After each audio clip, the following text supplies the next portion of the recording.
هذا الزامن لأحرار اليمن، إهداء من بني القفاز كافة، عنهم الشاعر عبد الجليل القفاز، أداء فرقة أبو الزهراء الفقيه.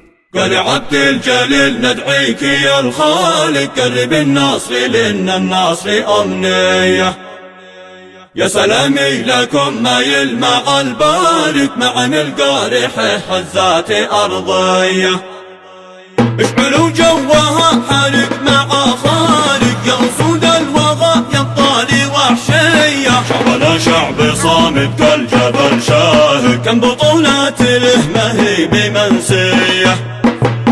قال عبد الجليل ندعيك يا الخالق قرب النصر لأن النصر أمنية، يا سلامي لكم ما يلمع البارك مع القارحة حزات أرضية، يا رجال الوفا كم من بطل صادق وتحية لمن هو صادق النية، كل حد منهم بالنصر هو واثق اعزموا يا رجال عزمه يمانية. قال عبد الجليل ندعيك يا الخالق قرب النصر لأن النصر أمنية، يا سلامي لكم ما يلمع البارك مع القارحة حزات أرضية، بلغوا النذر والفسد مع السارق بلغوهم بلغ يوصل على نية، كل من يدعي في الدين وينافق القصص حانية شله مجوسية.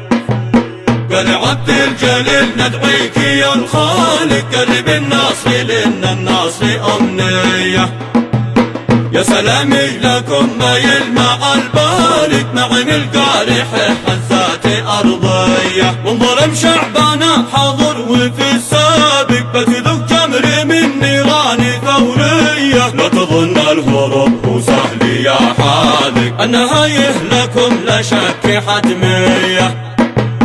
قال عبد الجليل ندعيك يا الخالق قرب النصر لأن النصر أمنية، يا سلامي لكم ما يلمع البارك مع القارحة حزات أرضية، يا سلامي لكم ما يلمع البارك مع القارحة حزات أرضية. للتواصل 7120416118 أو 77 270 1217.